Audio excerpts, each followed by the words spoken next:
बल्कि एसपी सांसद शफीकुर रहमान बर्क पीएफआई पर सरकार की कार्रवाई पर सवाल खड़े किए हैं। उन्होंने ये पूछा कि पीएफआई पर क्यों इस तरह की कार्रवाई हो रही है और उसका जुर्म क्या है। उन्होंने सवाल उठाया कि क्या पीएफआई मुल्क के लिए खतरनाक है।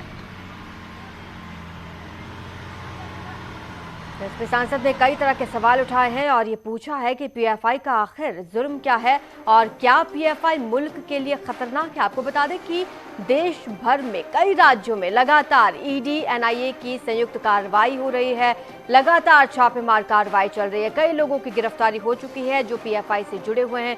कई बैंक खाते सीज कर दिए गए हैं और ऐसे में अब इस कार्रवाई पर सवाल उठाया जा रहा है। एसपी सांसद ने इस कार्रवाई पर सवाल उठाया। शफीकुर रहमान बर्क बोले कि क्या पीएफआई का कोई जुर्म है, मुल्क के लिए खतरनाक है पीएफआई, क्यों इस तरह की कार्रवाई की जा रही है। उनका जुर्म क्या है? एक पार्टी है, वो एक संस्था चला रहे हैं और एक प्रोग्राम है उनका, जैसा और पार्टियां अपने प्रोग्राम चलाती हैं।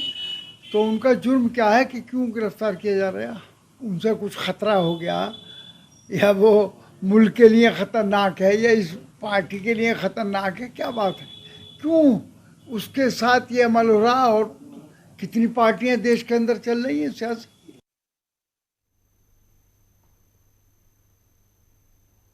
तो समाजवादी पार्टी के सांसद शफीकुर रहमान बर्क को आपने सुना और साफ तौर पर उन्होंने कहा कि पीएफआई भी एक संगठन है, एक संस्था है। आखिर ऐसा क्या हुआ कि क्यों कार्रवाई की जा रही है? किससे खौफ है? पीएफआई से किसको खौफ है? क्या बीजेपी को खौफ है या फिर मुल्क खतरे में है? इससे इतर पीएफआई के खिलाफ एनआईए का पूरे देश में बड़े पैमाने पर कार्रवाई चल रही है। 13 राज्यों में एनआईए ने छापा मारा। 13 राज्यों में एनआईए और ईडी के ज्वाइंट ऑपरेशन में 100 से ज्यादा सदस्यों को गिरफ्तार किया गया। यूपी से अब तक 8 आरोपी गिरफ्त में लिए जा चुके हैं। दिल्ली में स्पेशल एनआईए कोर्ट ने पीएफआई के गिरफ्तार 18 सदस्यों को 4 दिन की एनआईए हिरासत में भेज दिया है। एनआईए ने दिल्ली पीएफआई के अध्यक्ष परवेज को भी पटियाला हाउस कोर्ट में पेश किया। लगातार ये तस्वीरें आपको दिखा रहे हैं अलग अलग इलाकों से। देश के करीब 20 राज्यों में ये पीएफआई सक्रिय है। इनमें से 13 राज्यों में ये कार्रवाई की गई, छापे मारे गए और कई लोगों की गिरफ्तारी हो चुकी है। 100 लोग बताए जा रहे हैं जो गिरफ्तार किए गए हैं। उनमें से 8 लोग तो उत्तर प्रदेश से हिरासत में लिए गए हैं। उनसे लगातार पूछताछ की जा रही है और भी उनके कॉन्टैक्ट्स खंगाले जा रहे हैं। बैंक खाते सीज किए गए हैं और भी सोर्सेज का पता लगाया जा रहा है, कहां से फंडिंग होती थी, किस तरह का काम किया जाता था। ये सब कुछ जांच का विषय है। कई दस्तावेज भी बरामद हुए हैं और लगातार कार्रवाई ईडी और एनआईए की चल रही है।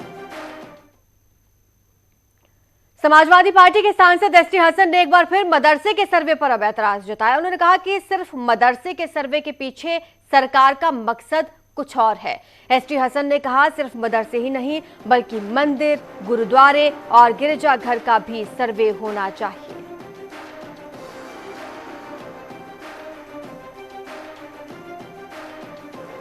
एतराज नहीं है, लेकिन मकसद कुछ और है।